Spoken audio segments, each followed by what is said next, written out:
Hello everyone, welcome to my channel ಮೇಘನಾ foods. ನೀವು ನಮ್ಮ ಚಾನಲ್ಗೆ ಹೊಸಬರಾಗಿದ್ದಲ್ಲಿ ಮೇಲೆ ಕಾಣುವ ಬೆಲ್ ಬಟನ್ ಅನ್ನು ಪ್ರೆಸ್ ಮಾಡಿ, ಪ್ಲೀಸ್ ಸಬ್ಸ್ಕ್ರೈಬ್ ಮಾಡಿ. Hello everyone, welcome to my channel ಮೇಘನಾ ಫುಡ್ಸ್. ಇವತ್ತಿನ ರೆಸಿಪಿ ಬೆಂಡೆಕಾಯಿ ಗೊಜ್ಜು ಮಾಡೋಣ. ಅದಕ್ಕೆ ಬೇಕಾಗಿರೋದು ನೋಡೋಣ. ಬೆಂಡೆಕಾಯಿ ಸಣ್ಣದಾಗಿ ಹೆಚ್ಕೊಂಡಿರೋದು, ಮತ್ತೆ ಬದನೆಕಾಯಿ ಬಂದು ವಾಂಗಿ ಹಾಕ್ತಿವಲ್ಲ ಆ ಬದನೆಕಾಯಿ ಸಣ್ಣದಾಗಿ ಹೆಚ್ಕೊಳ್ಳಿ. ಮತ್ತೆ ಆಲೂಗೆಡ್ಡೆ ಅದು ಸಣ್ಣದಾಗಿ ಹೆಚ್ಚಿಟ್ಕೊಳ್ಳಿ. ಉಪ್ಪು, ಮತ್ತೆ ಧನಿಯಾ ಪುಡಿ, ಅರಿಶಿನ, ಆಯಿಲ್, ಕೊತ್ತಂಬರಿ ಸೊಪ್ಪು, ಹಸಿಮೆಣಸಿನ್ಕಾಯಿ, ಟೊಮೊಟೊ, ಸಣ್ಣದಾಗಿ ಹೆಚ್ಚಿಟ್ಕೊಂಡು ಈರುಳ್ಳಿ, ಕರಿಬೇವಿನ ಸೊಪ್ಪು. ಮಾಡೋ ವಿಧಾನ ನೋಡೋಣ.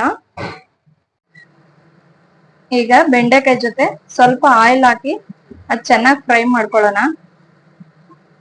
ಸಣ್ಣದಾಗಿರೋ ಎಳೆ ಬೆಂಡೆಕಾಯಿ ತಗೊಳ್ಳಿ, ಅದ್ ಚೆನ್ನಾಗಿ ಫ್ರೈ ಆಗ್ಲಿ.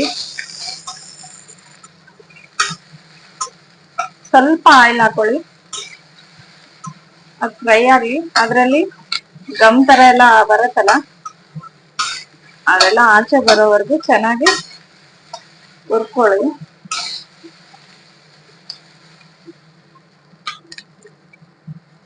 ಆ ಅಂಟಂಟೆಲ್ಲ ಹೋಗೋವರೆಗೂ ಹುರ್ಕೋಬೇಕು. ಬೆಂಡೆಕಾಯಿ ಫ್ರೈ ಆಗ್ತಾ ಇದೆ. ಅಷ್ಟರಲ್ಲಿ ಬೇರೆ ಒಂದು ಪ್ಯಾನ್ ಇಟ್ಕೊಳ್ಳೋಣ.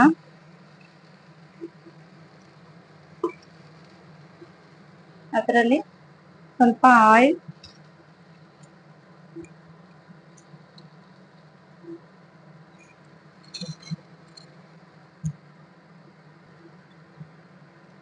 ಸಾಸಿವೆ ಹಾಕೊಳ್ಳಿ. ಆಗ್ಲೇ ತೋರ್ಸೋದ್ ಮರ್ತೋದೆ.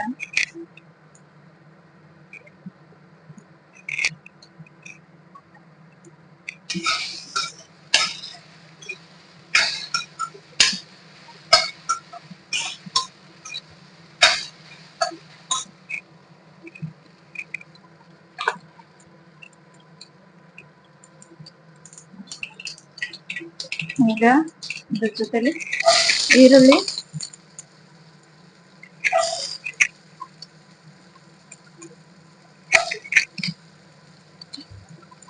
ಮೆಣಸಿನ್ಕಾಯಿ, ಕರ್ಬೇವಿನ ಸೊಪ್ಪು. ಈರುಳ್ಳಿ, ಮೆಣಸಿನ್ಕಾಯಿ, ಕರ್ಬೇವಿನ ಸೊಪ್ಪು ಹಾಕೊಳ್ಳಿ. ಸ್ವಲ್ಪ ಫ್ರೈ ಆಗ್ಲಿ.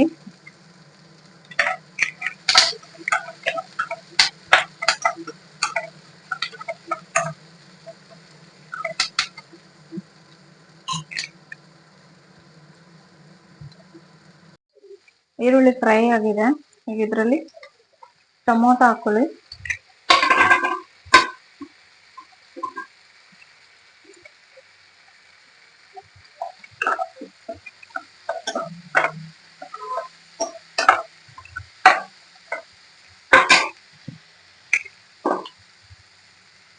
ಸ್ವಲ್ಪ ಉಪ್ಪು,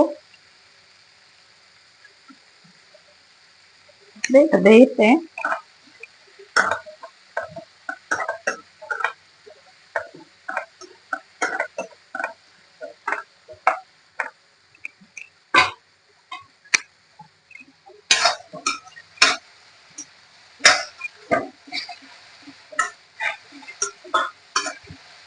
ನೋಡಿ ಇದೆಲ್ಲ ಅಂಟಾಗಿದೆ ಅಲ್ವಾ.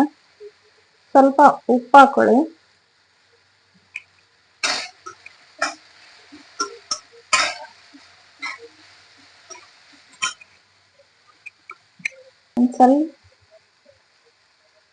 ಒಂದ್ ಸ್ವಲ್ಪ ಹುಣಸೆ ಹಣ್ಣಿನ ರಸ ಹಾಕೊಳ್ಳಿ. ಆ ಅಂಟೆಲ್ಲ ಒಂದಿದೆಲ್ಲ ಅದೆಲ್ಲ ಹೋಗುತ್ತೆ.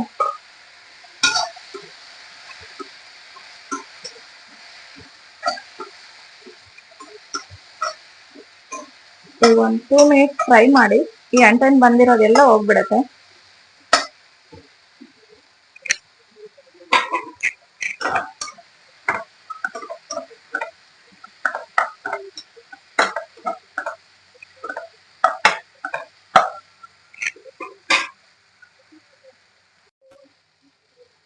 ನೋಡಿ ಟೊಮಾಟೊ ಎಲ್ಲ ಬೆಂದಿದೆ.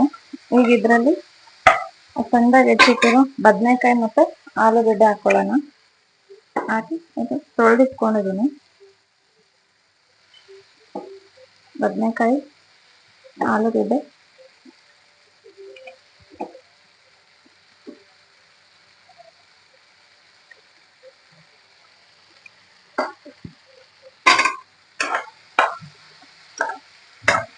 ಇದು ಸ್ವಲ್ಪ ಬೇಯಲಿ.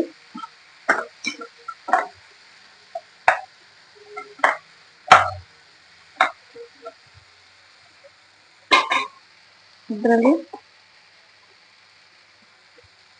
ಸ್ವಲ್ಪ ಉಪ್ಪು,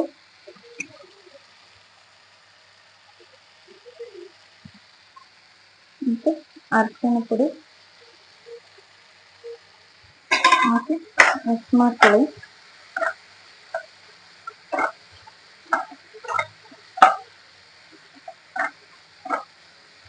ಸ್ವಲ್ಪ ಬೇಯ್ತಾ ಇರಲಿ.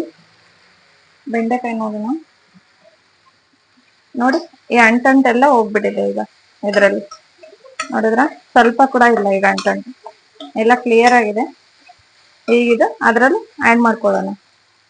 ನೋಡಿ ಅಂಟು ಫುಲ್ಲು ಹೋಗಿದೆ. ಈ ತರ ಫ್ರೈ ಮಾಡ್ಕೋಬೇಕು. ಅಂಟಂಟಿದ್ರೆ ತಿನ್ನೋದು ಚೆನ್ನಾಗಿರಲ್ಲ. ಈ ತರ ಫ್ರೈ ಮಾಡ್ಕೊಳ್ಳಿ.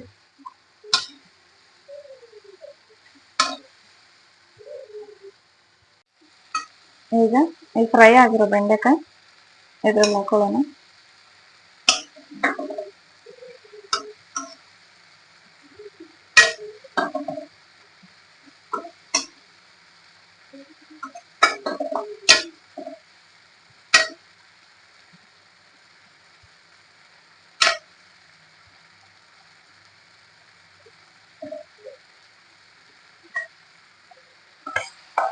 ಒಂದ್ಸರಿ ಚೆನ್ನಾಗಿ ಮಿಕ್ಸ್ ಮಾಡಿ.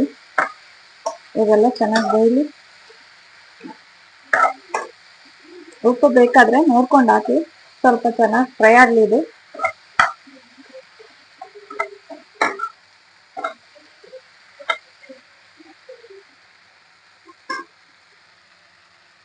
ಆಯಿಲ್ ಸ್ವಲ್ಪ ಬೇಕಂದ್ರೆ ಆ್ಯಡ್ ಮಾಡ್ಕೊಳ್ಳಿ. ನಿಮಗೆ ಕಮ್ಮಿ ಅನ್ಸಿದ್ರೆ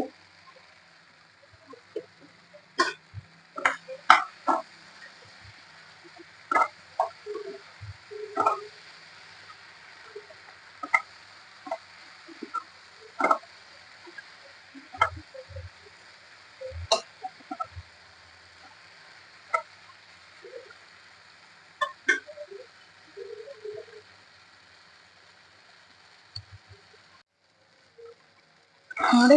ಈಗ ಇದು ಫ್ರೈ ಆಗಿದೆ, ಸಾಕು. ಇದರಲ್ಲಿ ಸ್ವಲ್ಪ ಆಚೆ ಚಿಕನ್ ಮಸಾಲ,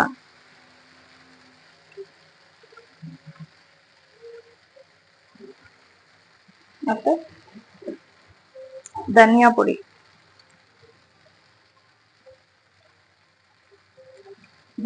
ಒಂದ್ 2 ಟೇಬಲ್ ಸ್ಪೂನ್ ಹಾಕೊಳ್ಳಿ. ಮತ್ತೆ ಗರಂ ಮಸಾಲ ಸ್ವಲ್ಪ ಹಾಕೊಳ್ಳಿ.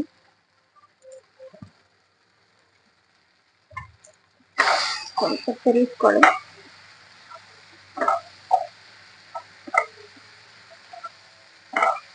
ಇದು ಹೀಗೆ ಮಾಡಿದ್ರೆ ಡ್ರೈ ಆಗಿ ಪಲ್ಯ ತರ ಇರುತ್ತೆ, ಚೆನ್ನಾಗಿರುತ್ತೆ. ಇದಾಗೆ ಚಪಾತಿ ಜೊತೆ ಚೆನ್ನಾಗಿರುತ್ತೆ. ಇಲ್ಲ ರೈಸಿಗೆ ಬೇಕು ಅಂದ್ರೆ ನೀವು ಸ್ವಲ್ಪ ವಾಟರ್ ಹಾಕಿ ಗೊಜ್ಜು ತರ ಮಾಡ್ಕೋಬಹುದು. ನಾನೀಗ ಬೆಂಡೆಕಾಯಿ ಗೊಜ್ಜು ಮಾಡ್ತಾ ಇರೋದ್ರಿಂದ ವಾಟರ್ ಹಾಕ್ತೀನಿ. 1 ಗ್ಲಾಸ್ ಹಾಕೊಳ್ಳಿ. ಅದು ಎಲ್ಲ ಬೇಯಷ್ಟರಲ್ಲಿ ಮತ್ತೆ ವಾಟರ್ ಎಲ್ಲ ಹೋಗುತ್ತೆ. ಥಿಕ್ ಕನ್ಸಿಸ್ಟೆನ್ಸಿಯಲ್ಲಿ ಬರುತ್ತೆ. ಆಗ ಉಪ್ಪು ಸರಿ ಇದೆಯಾ ನೋಡ್ಕೊಂಡು ಸ್ಟವ್ ಆಫ್ ಮಾಡ್ಕೊಳ್ಳಿ. ಚೆನ್ನಾಗಿ ಬೇಯಲಿ. ನಿಮ್ಗೆ ವಾಟರ್ ಬೇಕಂದ್ರೆ ಇನ್ನೂ ಸ್ವಲ್ಪ ಹಾಕೊಳ್ಳಿ. ಅದು ಬೇಯಲಿ. ಅದು ಬೆಂದ್ಮೇಲೆ ನಿಮ್ಗೆ ಎಷ್ಟು ಗೊಜ್ಜಾಗಿ ಎಷ್ಟು ಬೇಕು ಅನ್ಸಿದ್ರೆ ಅಷ್ಟು ನೋಡ್ಕೊಂಡು ಇಳಿಸ್ಕೊಳ್ಳಿ. ನೀವು ತೀರಾ ಡ್ರೈ ಮಾಡ್ಕೋಬೇಡಿ, ಅದು ರೈಸಿಗೆ ಸರಿ ಹೋಗಲ್ಲ. ಸ್ವಲ್ಪ ಗೊಜ್ಜಾಗಿದ್ರೆ ನೀವು ರೈಸಿಗೆ ಹಾಕೊಂಡು ತಿನ್ಬೋದು. ಸ್ವಲ್ಪ ಇದು ಬೇಯಲಿ. ನೋಡಿ ಇದು ಬೇಯ್ತಾ ಇದೆ, ಇದಾಗಿದೆ. ಈಗ ಸ್ವಲ್ಪ ಕೊತ್ತಂಬರಿ ಸೊಪ್ಪು ಹಾಕೊಳ್ಳಿ.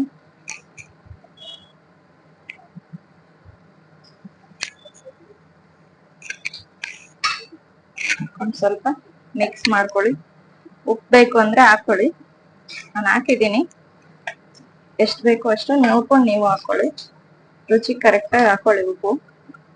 ನೋಡಿ ಕಲರ್ಫುಲ್ ಆಗಿ ಎಷ್ಟು ಚೆನ್ನಾಗಿದೆ. ಈಗ ಇದು ಬಿಸಿ ಬಿಸಿ ರೈಸ್ ಜೊತೆ ಸರ್ವ್ ಮಾಡ್ಕೊಳ್ಳಿ.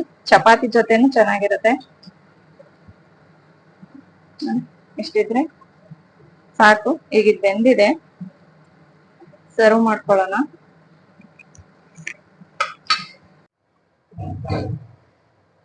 ನೋಡಿ ಬೆಂಡೆಕಾಯಿ ಗೊಜ್ಜು ರೆಡಿ ಆಗಿದೆ. ಟೇಸ್ಟ್ ಮಾಡಿ ಹೇಳಿ. ಪ್ಲೀಸ್ ಶೇರ್ ಮಾಡಿ, ಲೈಕ್ ಮಾಡಿ, ಸಬ್ಸ್ಕ್ರೈಬ್ ಮಾಡಿ. Thank you for watching.